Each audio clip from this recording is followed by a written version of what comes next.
So the first, I'm sorry, this is not one sentence, but the first I think I see is a lot of confusion.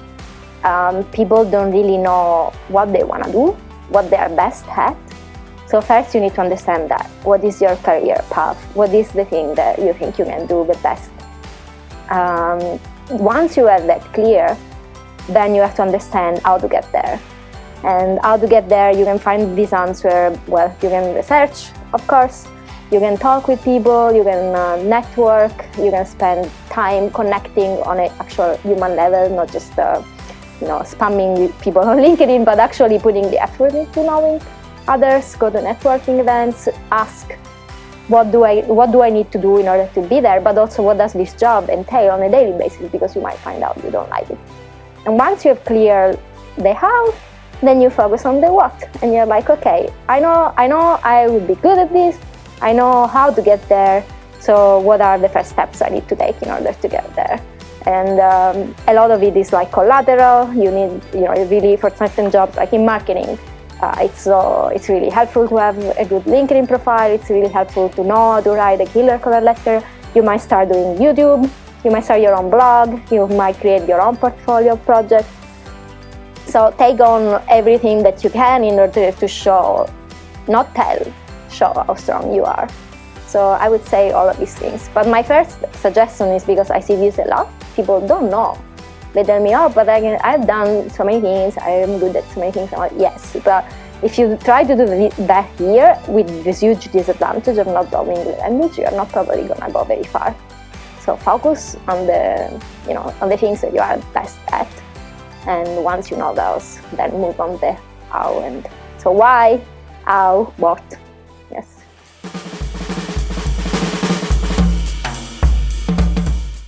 So try to make your skill set also unique. Don't only just have the required things, but if you can present what makes you different than other applicants, what gives you the competitive advantage, then. So expand and deepen your skills. And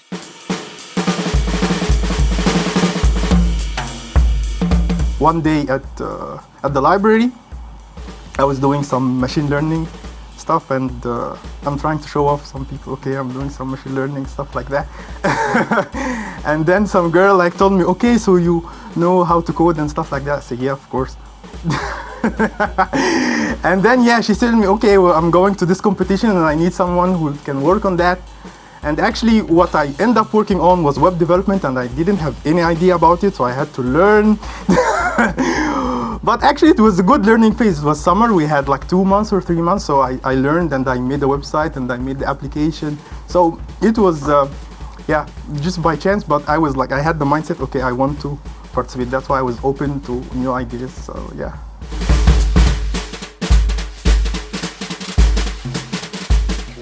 So when I was doing my PhD, I started doing this volunteering work for this nonprofit. And I actually started to realize I like that work way more than my PhD, which I think is common for many PhD students. So then I was like, okay, I don't want to do academia anymore, for sure. So maybe I should look into this direction. And at that point, I didn't really know enough to package my skills in the way that needs to be packaged. I also am a strong believer that the best way to learn things is by doing them. I didn't study any marketing books, I just started doing marketing. Once you start doing it, you immediately will see, does it work, does it not? You research. There are so many blogs and webinars and courses for free, so you can learn everything you need to learn. So yes, I think it was an important step for me, because I had to change career.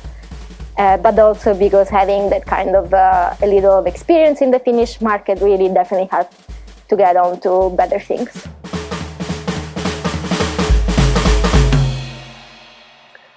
Those people who are applying, they have to step back and to be realistic and to put themselves in a company. Just imagine if you have a company and you have a lot of competitors in the market, you have to hire people. Of course, when we are talking about someone graduated doing marketing or financial or something, there's a thousands, even here in Finland or in Europe or outside, who are applying for the same job. So if I just graduated and I have no experience, I have really a low chance to get even called for an interview. So what I should do? For my perspective, the first thing that I have to work on, especially for people who have not yet graduated, so they should start working from now. So when they get graduated, they find already like the ground is ready for them. So one of things is like the certification and certification. It's like the best lawyer for the skills. Like I don't care to say like you get graduated from Aalto University or somewhere, but I see you have certificate in Android or in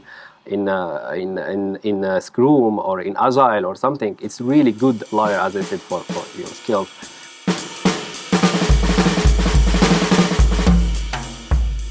At the beginning, so you need to start building your connections and not also taking networking as some kind of opportunistic process, but just build connections with people and yes, friendships.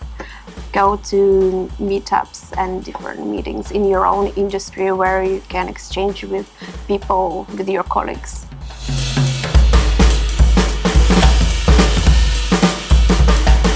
Network.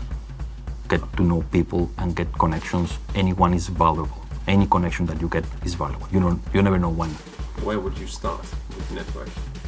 Depending which is your area of expertise or your industry, there's tons of meetups, and literally meetup.com, I mean, it's not advertising, just go there and you will find from language exchange to professional meetups in different industries, in different things, from software development, which is pretty big, to marketing, to pedagogy, many things. Just go there and show up. Show up for the party. You want to dance? The first thing you have to do is show up for the party. Be there. You are not going to get any job from the first person that you meet, but at least you meet someone and leave something there.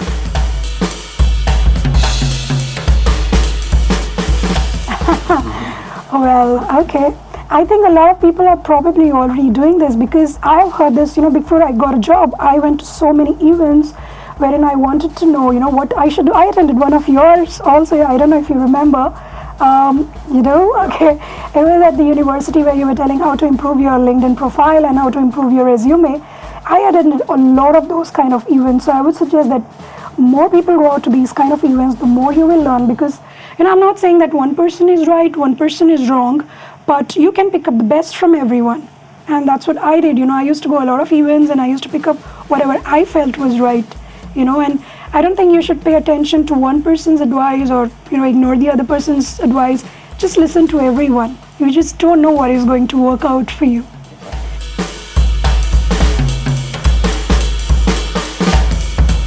So, try to network. There are events like Slush, which is a huge Nordic event held in Helsinki. There are a lot of TED Talks, for example, and also City of Helsinki organizes some sort of business events every now and then. So networking, very important. Second, I would say try to be proactive, like have a LinkedIn profile, have a good LinkedIn profile, because it's I don't think anyone, we don't leave this paper CV anymore these days. It's all about LinkedIn. There are job postings on LinkedIn, and people can easily see your skill set via LinkedIn. So have a good LinkedIn profile.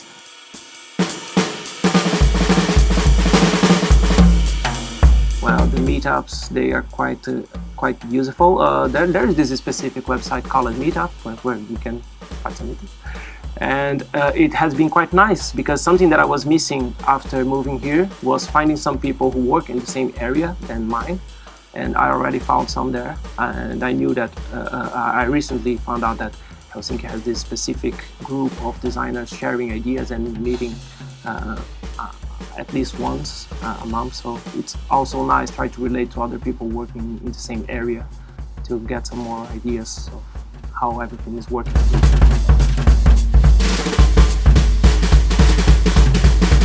I don't think it's an easy thing to find a job as a foreigner here, unless you know someone or you have heard about some vacancy. I heard that a lot of jobs are not actually posted, but I search through the network. And I've known that, for example, my company or the previous companies that I worked in, first you look inside your own circle. And of course, if you're a Finnish person managing the company, very often you don't have a foreign circle of your network, which obviously makes sense because you're at home and you want to figure out if someone knows a good fit. But at the same time, it doesn't make it easier for us when we want to find a job.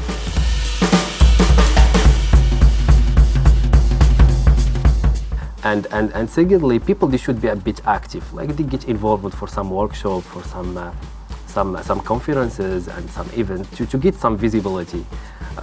Because there is the HR people and even the CEO people, they are there. So if someone gets contacted with me like physically, person to person, it's better to see like 1,000 of applications. So because there is just a paper who talk about you. I don't know really well who is behind this document. So as I said, like the visibility through those events, or even organize some workshop with the partnership with other organizations.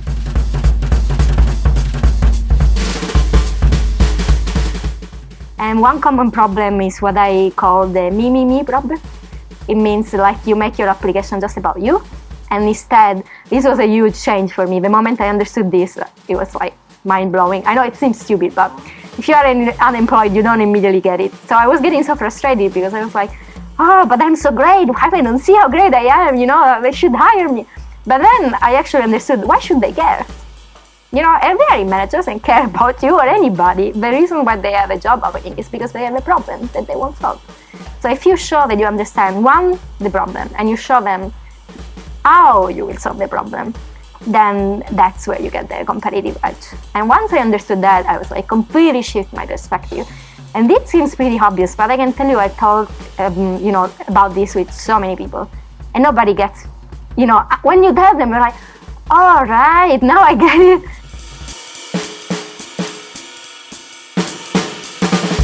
I left tons of open applications in the company, and one of my friends who is a recruiter for a big company here in Finland, she told me that it's easier for a recruiter to hire someone if they are very specific in the application on what they want to do.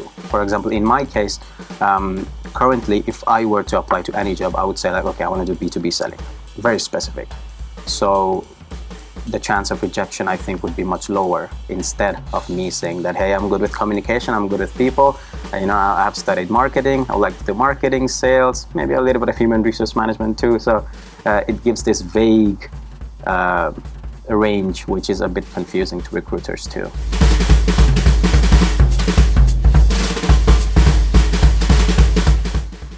I would say this, as in any place, as in any country, it is difficult if you don't know what you are offering and to whom you have to sell it.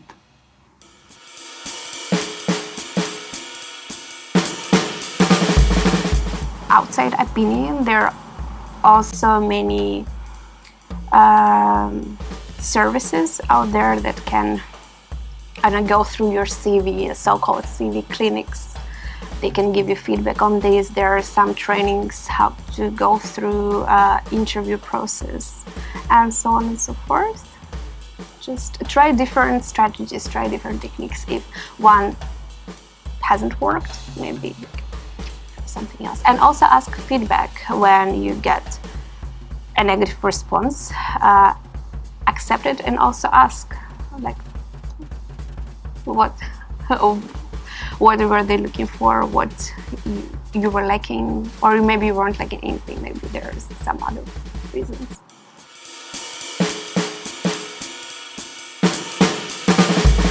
Most of the time I would get my rejections because I didn't speak Finnish, or then I just knew that if I'm looking for a job, I straight away need to filter out 80, 90, 95% of all the job postings because I knew I wasn't eligible. So that was before.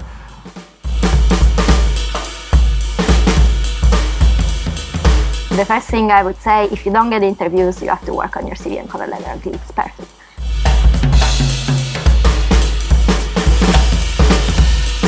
cost of just trying different things, finding the unusual approach, because like we can't deny that we are coming here as outsiders. We need to do something different, otherwise there is no way we're going to be preferred by default.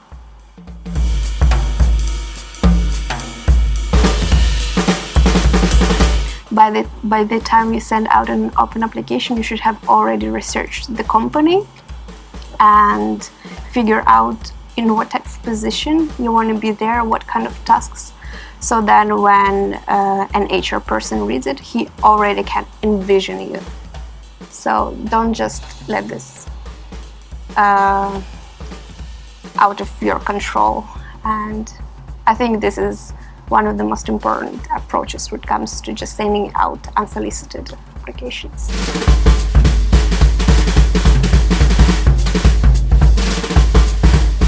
As I said, like the visibility, it's really important. Like some project, for example, from the IT perspective,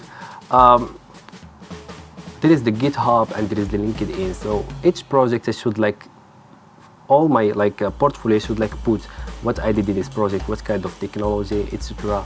If I can demand from people with whom I worked like to write some testimonial about me, it's gonna be great. So those kind of keys that I see that they are really important for people to get, because there is just some details that make a difference between applications.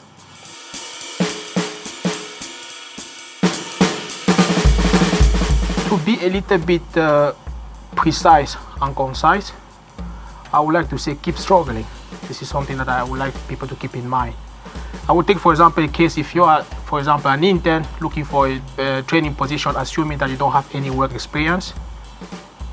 Try to send your CV to a company, show up the next day, and try to tell them that I'm looking forward to do a task for this company. This is a level of commitment that many employers actually are looking for, at least want to have experience.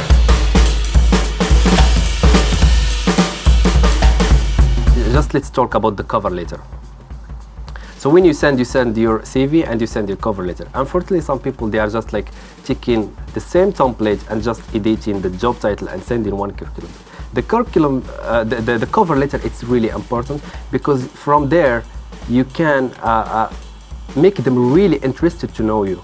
It's not this guy, it's not just demanding a job. It's really important for us. It's like an added value for us.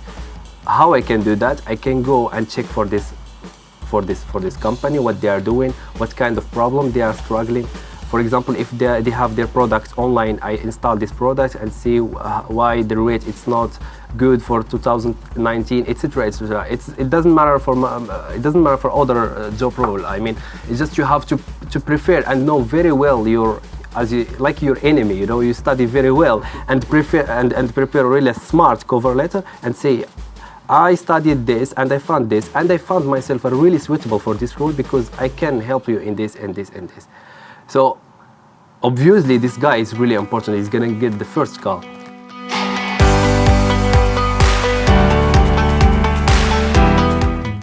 One of the key values of the Finnish society and the psyche of the Finnish society is the famous sisu, the guts.